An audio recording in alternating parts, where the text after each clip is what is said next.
Welcome to Building While Flying, a Sasha Group podcast where we interview business leaders about how they tackle challenges, stay resilient, and navigate ever-changing skies.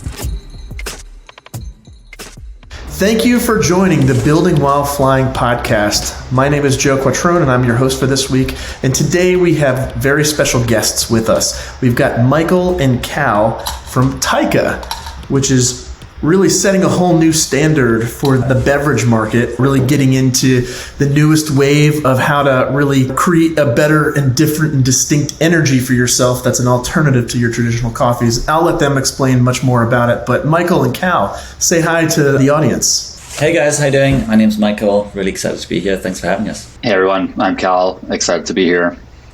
Awesome. And so you guys have an interesting story. I was reading up a little bit about you, but Michael, why don't you go ahead and lead off a little bit and just give us a little bit of the backstory. We'll go deeper into your career in a little bit, but I want to hear a little bit about how you and Kal met and what some of those synergies were like early on that made you want to go into business with one another. So I'm Michael, co-founder of Taika, and just a couple of things. Taika means magic in Finnish. And our goal is to fuel creativity. So just keep that top of mind, and we'll rewind and tell you a little bit about this story of how we met.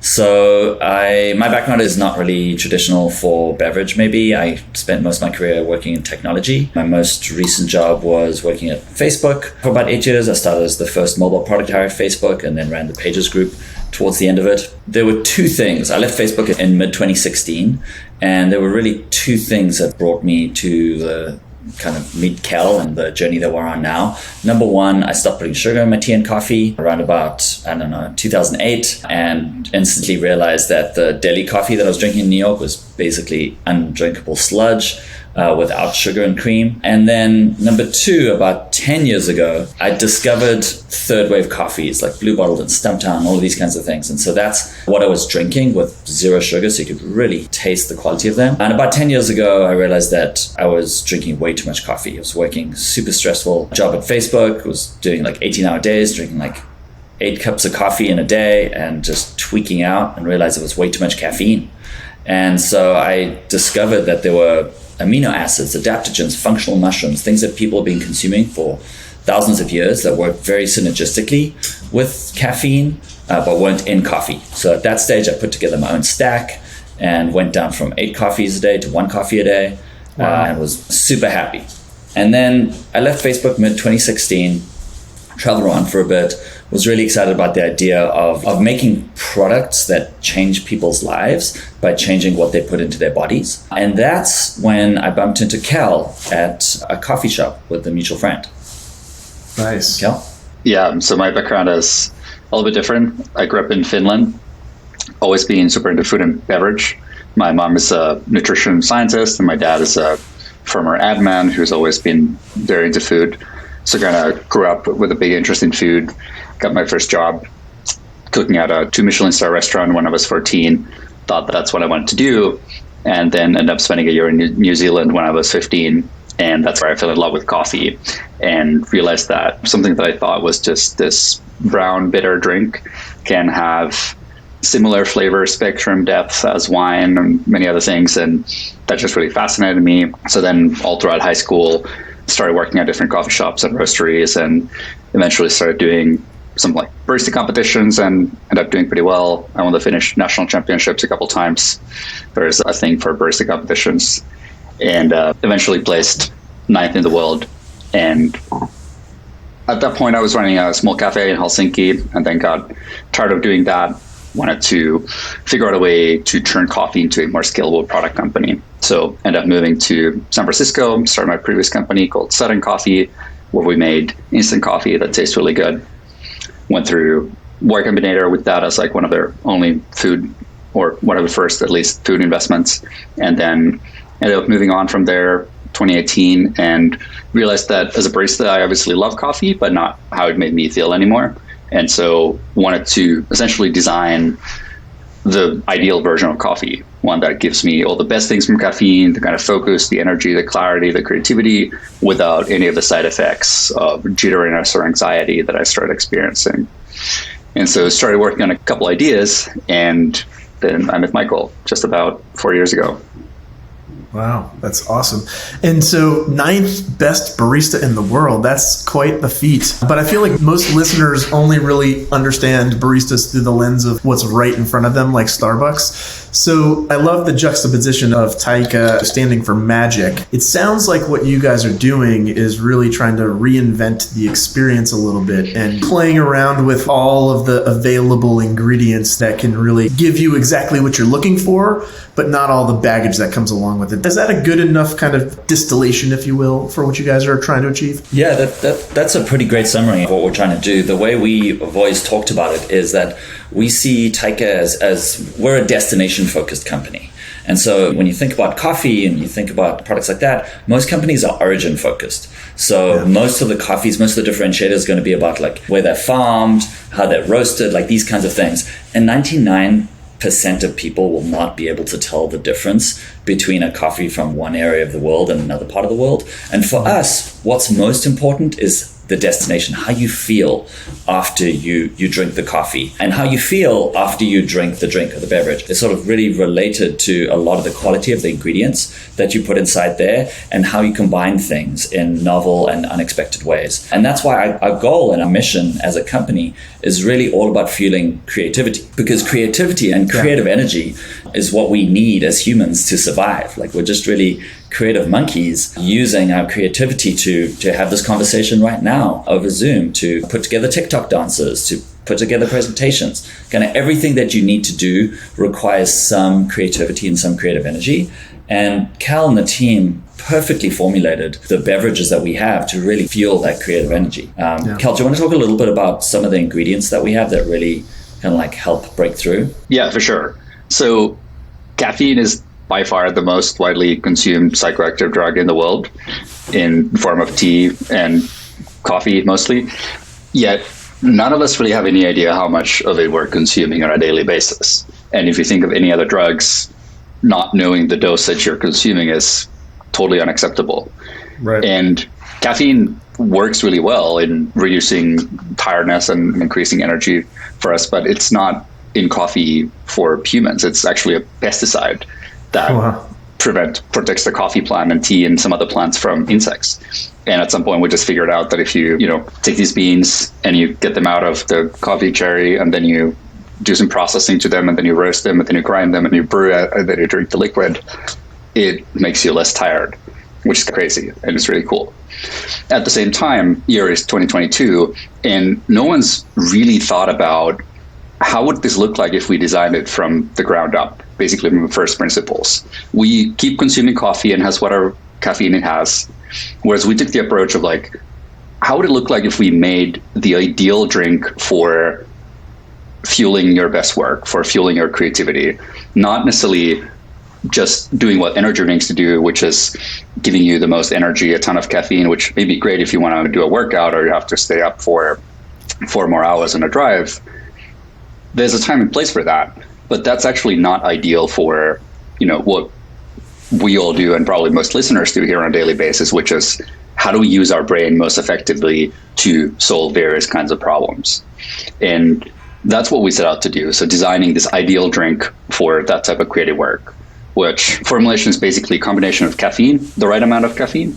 Most coffee, most energy drinks actually have too much caffeine, creates too much stimulation, which is not ideal. And so we have the right amount of caffeine paired with some things like L-theanine from green tea, which is this really cool amino acid that has really strong scientific evidence showing that it works really synergistically with caffeine.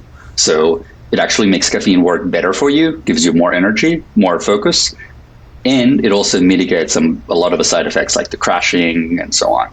Right. Other things we use is ashwagandha, like Indian ginseng, that reduces anxiety that caffeine may cause some people, and some of the functional mushrooms like lion's mane that has some really interesting data showing that it might trigger new neuron growth in the brain, and just generally what we feel is gives you more clarity. The other part of it is also having drinks that have zero added sugar. So that's a big thing. So if you have an energy drink, you have 100 calories from sugar, that's going to help you, give you some more energy. But once your blood sugar plummets, then you're going to feel even more tired. So we use natural sweeteners to do that and just have products that are less sweetened. Gotcha. Now you started off by saying that caffeine is probably the most widely consumed psychoactive drug on the planet. And I know this for a fact. My wife recently gave up drinking coffee. She's gone to like exclusively green tea as a source of caffeine. And it's been an interesting journey. But that leads me to believe that like it's a psychoactive active drug. So a lot of people out there are essentially addicted to this thing, right? They're addicted to caffeine. And when even in the face of doctors telling them that there's things going wrong with their body, in her case, it was high blood pressure, but I'm sure people get told all the time that they have, symptoms going on in their body and they're unwilling to recognize what it is that they're putting into their body. They'll fix everything around the caffeine, but they won't fix the caffeine problem because they're addicted to it. And they try to tell themselves that's not the issue. And we've seen that between me and my wife over the years, wanting to give up caffeine, not wanting to give up caffeine. Do you feel like that's something that we as a society need to address? Should caffeine be as readily available and as widely consumed and not regulated practically at all? Do you think there's going to be a day of reckoning for caffeine down the road? What are your perspectives on that as a team? So that's an interesting question. I think many people would benefit from being more cognizant of their caffeine consumption. For example, how it affects sleep. For most people, caffeine's half-life is typically about 6 hours, which means that quarter life is 12 hours, which means that if you have a cup of coffee at noon, 25% of that caffeine is still going to be in your bloodstream at midnight. And there's interesting, pretty robust evidence showing that it is pretty detrimental to your sleep. Even if you're able to fall asleep, that means having caffeine in your system still reduces the sleep quality you're getting. So it's something that personally I've become a lot more careful about. So I really only have coffee in the morning and then maybe a little bit of caffeine around noon and try to not have any after 2 p.m. Many people also have slower metabolizer of caffeine, so should pay even more attention to it. And I think the main thing just is that most people that I know aren't necessarily aware of how much caffeine they're consuming. And there's big differences in what's the form you consume in and what do you consume it with. So what I feel, at least personally, is that combining caffeine with this functional ingredient stack that we've created, and there are plenty out there, really reduces those negative effects in terms of sleep, in terms of just how it makes you feel in the moment. And so it's a tricky question. Caffeine is a great molecules and there's a time and place for it. Yet it's also not the answer for everything. And there are a number of other ingredients and molecules that can be helpful. And just to add to that, I think there's actually a lot of health benefits that come with caffeine as well. And so I think it is a psychoactive drug. It is a substance that people enjoy and may get addicted to in certain reasons. But I 100% agree with what Kel was saying in that, like, it's how you consume it and when you consume it. And there's many, many health benefits to drinking caffeine. Some of them are, it's sort of like the number one source of antioxidants for most Americans, which is getting fresh coffee. Drinking a lot. There's also a lot of robust studies that coffee drinkers are less likely to die from some like the leading causes of death, from heart disease, stroke, diabetes, kidney disease, all of that kind of thing. And so I think that there's significant benefits with caffeine itself as a molecule. I think the approach that we have taken and the specific kind of like white space that we want to help people get towards and explore is about caffeine as a way to fuel creativity. And as a way to fuel creativity, it's you want the right amount of caffeine combined with the right additional kind of like functional benefits that gets your brain into the right state and doesn't make you feel anxious or jittery or has like a ton of sugar and cream known to be not great for you. Yeah, I think what I would add there to Michael's point. So coffee, especially black coffee, seems to have numerous health benefits. And I think one thing we need to do is decouple caffeine from the beverage itself. It seems that decaffeinated coffee also has those similar health benefits. It's a big source of antioxidants for Americans. And basically drinking coffee up to a point seems to, if I remember correctly, just basically reduce all-cause mortality. And it seems that it's more about the beverage itself and everything else that is there rather than just the caffeine. There are a ton of other psychoactive components in the coffee. I don't claim to be an expert in all of them or the effects. And so I think for someone like your wife, I think talking about the quote-unquote addiction, I think a big part of it is the ritual around it too, and just the fact of having a hot beverage and what that unlocks, the social connections around it, how it can signal, your values to the rest of the world. I actually think that there's this coffee drinkers' needs that maps to the Maslow's hierarchy of needs, where on the bottom level is sort of the physiological effects of it, which is mostly caffeine, then followed by ritual, and then sort of social connections around coffee, and then the brand of coffee you use, and then finally the flavor and all the nuances there. Yeah, I've noticed that a ton as well. Like there's almost like a placebo effect, right? If you grab a hot beverage in the afternoon and consume it, you almost get the same jolt of energy because you think you're consuming coffee or you're drinking something that's coffee-like. And that's exactly where I was going next with the line of questioning was like, how much does like environment matter when it comes to this type of stuff? Because for me, I didn't even start drinking coffee until I was 30 years old and moved to New York. And then I just started consuming it because it was all over the place, and that seemed like something everybody was doing. And then eventually I just got hooked on the feeling of it, not necessarily the stimulation from the caffeine. It was more wintertime, you're walking through Manhattan, you want to have a hot beverage on your hands, or you want to get into your office space and have a hot beverage. So it seems like such a big part of the culture of drinking caffeine is that it's everywhere. It's ubiquitous for the lifestyle. Yeah, for sure. And I think that's a huge part. And I actually just got back from India from a friend's wedding.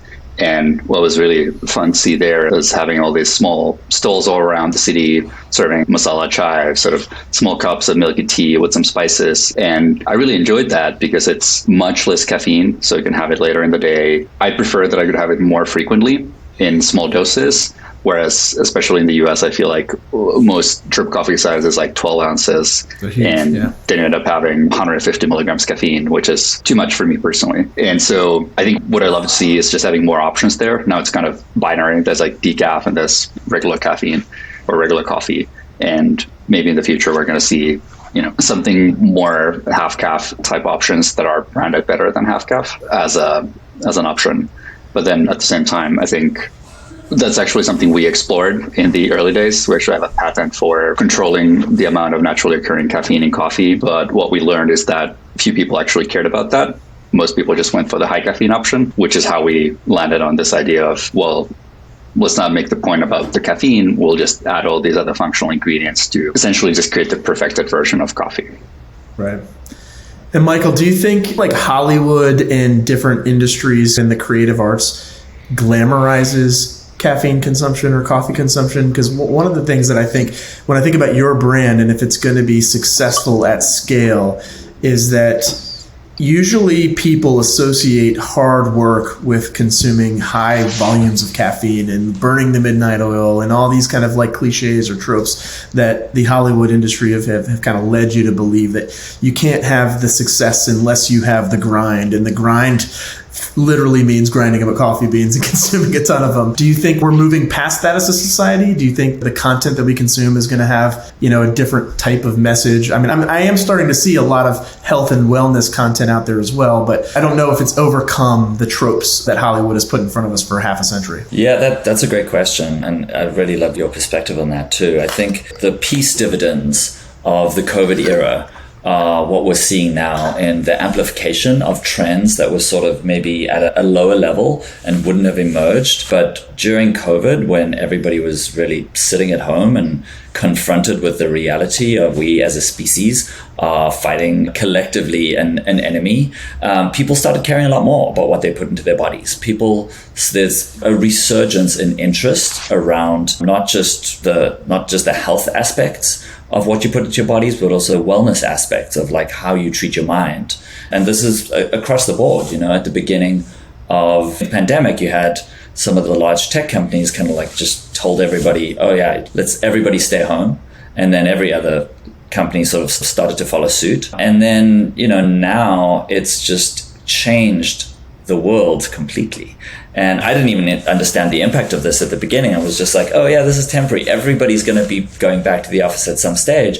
And now I think the path has been opened, the door's been opened. And so the macro trends that we started seeing early on pre-pandemic that we were really reacting to when we're creating creativity fueling concoctions, like these are the things that just were amplified and extended like right after COVID. And so people care deeply about what they put into their bodies right now. There is like more of a trend to pay for premium products. There was a study that came out the other day that was just talking about the things that consumers prefer and the language that has changed around consumption behaviors.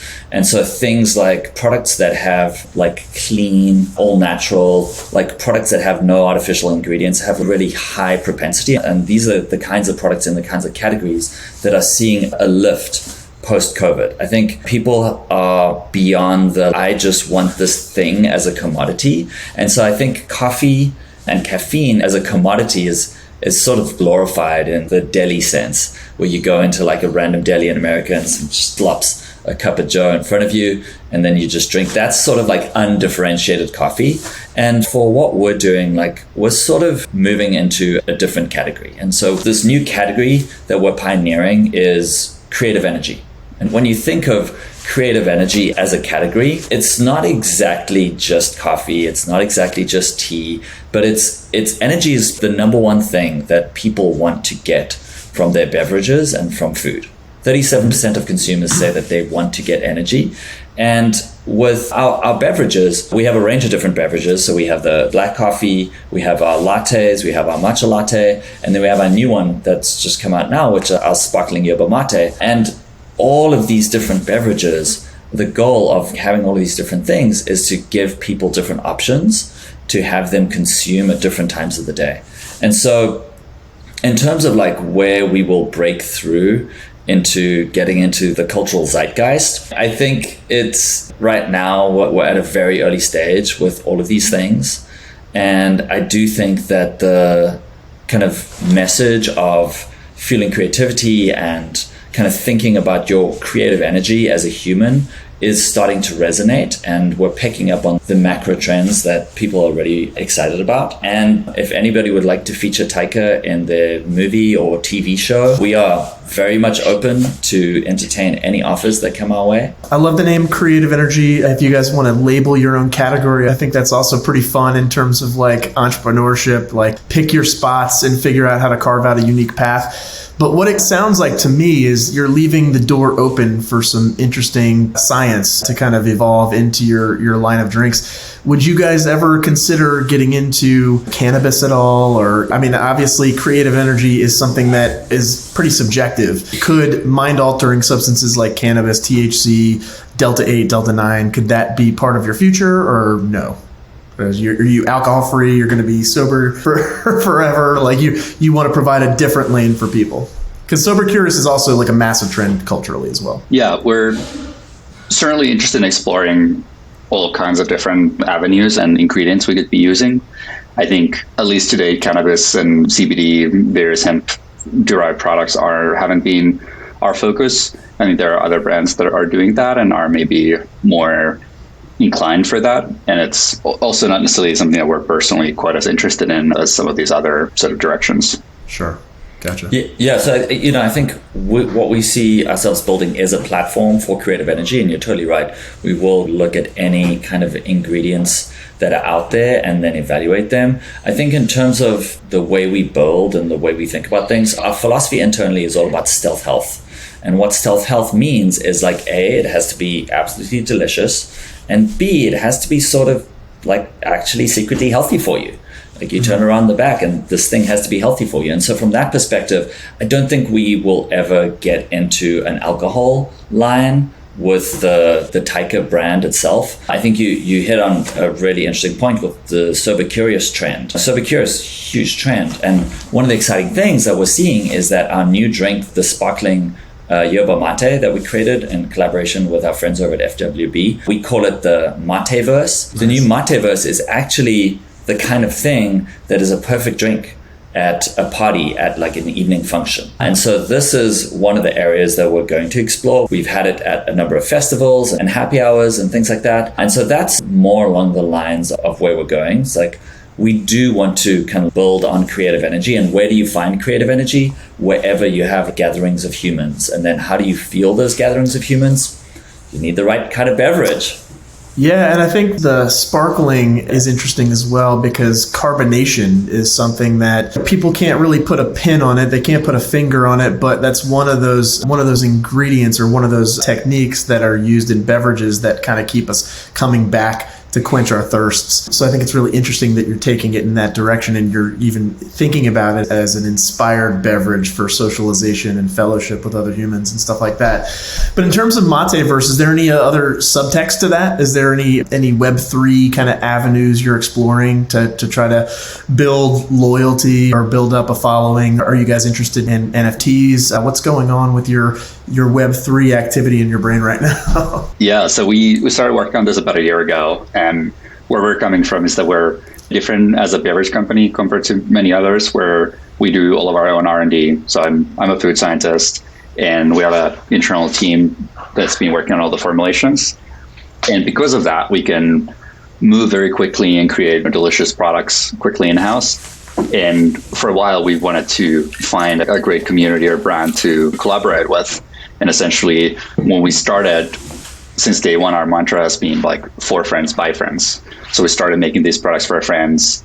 First version of our can had a huge phone number on the front, which was our phone number. So people could text us and text us feedback, text to it or more. And through that channel, we basically got great signal for the product innovation that we were working on. So we launched with a black coffee and then people wanted oat milk and then they wanted something keto friendly. So we made a macadamia latte and then we had a lot of requests for matcha. So we made a matcha and we certainly arrived to those conclusions much, much faster because of the direct line of communication we had with the community. And so now with this Mateverse thing, we wanted to take it to the next level and really involve the community in a more even deeper way in the process. So we're friends with some of the founders, leadership of Friends with Benefits. So this kind of culture focused DAO is pretty prominent in that Web3 space. And we just started chatting of like, hey, how would it look like if FWB had its own drink? What would you want it to be? It's one of the things that we wanted to also get from this was to just get new ideas, new input on that might lead us to making something that we would have never thought of ourselves. They came back to us with this idea of making Club Mate, but make it Web3. And for those of you who aren't necessarily super into the hacker or Berlin rave scene, Club Mate, this kind of culty yerba mate soda based in Germany that's has like a strong resonance in like rave club scene and some like hacker scenes. And it's hard to get in the US. It's also super sweet and has a ton of sugar. And in our opinion, just could use a bit of a refresh. And so that's what we set out to do, was to make a super delicious creative energy drink based on yerba mate. It's unsweetened and it has some of the adaptogens that we use in the coffees. Nice. And in terms of the process, we recruited 100 people from the FWB community, sent them some samples we had made in the lab, set up a series of Zoom tastings. So we had 4 Zoom sessions, had like dozens of people in each of one of them, and just got a ton of feedback from people. And then essentially launched this sort of a beta phase actually as an NFT. So we dropped 400 NFTs that sold out in less than 24 hours. And those NFT holders could redeem that token for a case of 12 cans that came with 2 versions. It was red pill and blue pill. So it was 2 different formulations of the drink. And then the NFT holders actually voted publicly on the blockchain on Snapshot which one of those versions, red pill or blue pill, they preferred. And then we made that the official version, the official drink of FWB, which just launched about 3 weeks ago.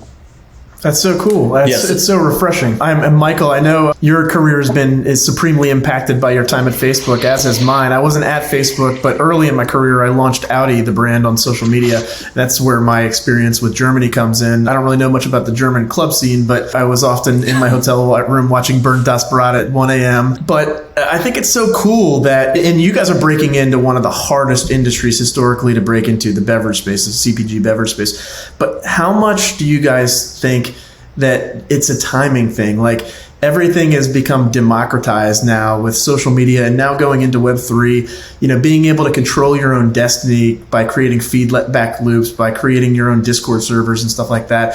What a time to be alive. Do you guys think that this is going to be utilizing these technologies is going to help you break through? Great question. I mean, I think it's not about the technology for us. We see ourselves as a community-led brand. And so what that means is we build the brand to attract the community, and then the community helps to inform the brand. And so for us, from the technology perspective, we will use whatever is available to communicate with the community and to go where the community is. And so, for example, with our collaboration with FWB, and I'm not sure how like crypto savvy your listeners are, but FWB is a DAO, which stands for Distributed Autonomous Organization. So they created their own token, their own cryptocurrency called FWB, and you would buy 75 of those and then join the organization. And then that gives you the right to vote and control the destiny of all of these different kinds of things. And so when we think about the technology that we've used along the way, and I've spent a lot of time at Facebook building tools that are used by billions of people, and you have to do things that are easy. You have to do things that people can do if you want actual consumers to use them. And we run a beverage company. Theoretically, anybody that would like to drink can drink one of our products. And so we do have to have mass appeal at a certain point. And when we started off, we started with lowest common denominator technology. It was SMS, phone number on the front of the can. Anybody can text us. And that was amazing for allowing people to easily communicate with the brand. And the way the experience is built, we created an experience using our own like custom technology. And it's very different to the way everybody else does SMS. It's a real human kind of communicating and talking to you. It feels more personal, more personable.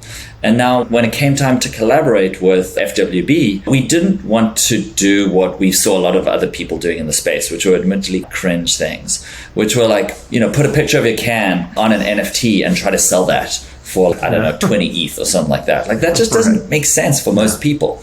And so when we're working with FWB, the whole point of using these technologies, of using Zoom and Discord and Snapshot and all of these different kinds of things, is to be able to easily coordinate and work with large groups of people. And so FWB is a 7,000 person organization, like distributed across the whole world. We were able to collaborate with them and create a physical product that a lot of them got to weigh in on. And we opened up the development of that physical product to anybody that wanted to purchase one of the 400 NFTs that we had available. And they could actually have a vote in the final kind of like development of the formulation, which has never been done before. And so for us, it was an interesting exercise. It was not a cash grab. We only sold 400 NFTs. And the goal is to really bring together this community that is interested in what we're doing, that is interested in the next level of fueling creativity and creative energy. And it's an amazing community, right? We have a lot of benefits that you get as being an NFT holder. And the other super exciting thing that I actually poked OpenSea today, which is a platform where you can trade NFTs. Yep. And I looked at the NFTs. The price of our NFT has gone up. We've told people explicitly not to care about the price because we don't care about the price. We don't care if the price goes up. It's simply like a way to get access to the membership. But the fact that the price has gone up means that people find it more valuable. But for me, the most exciting thing with the NFT in particular is that there's like almost nobody is selling it. There's almost zero of, I think 0.1% available for sale. And so that is a really strong endorsement of the fact that we are talking about the early stages of building together a community and building together like a movement really that wants to take back the beverages that exist in the fridges that are out there. People don't want to be drinking the stuff that Coke and Pepsi is like shoving into all of the different places. They want something new. And so that's the choice that we're giving. It's fantastic. Gentlemen, if people want to get involved in your community, how would you instruct them to do so? Like what platforms are you focusing on and prioritizing for people to join up? Our audience is solopreneurs, entrepreneurs, people that own businesses. They're typically looking for an edge. They're trying to figure out how to invest and make money. And you asked the question of how knowledgeable they are about the NFT space, because we do a lot with Gary. I mean, I helped Gary out with the All-In Challenge post-COVID.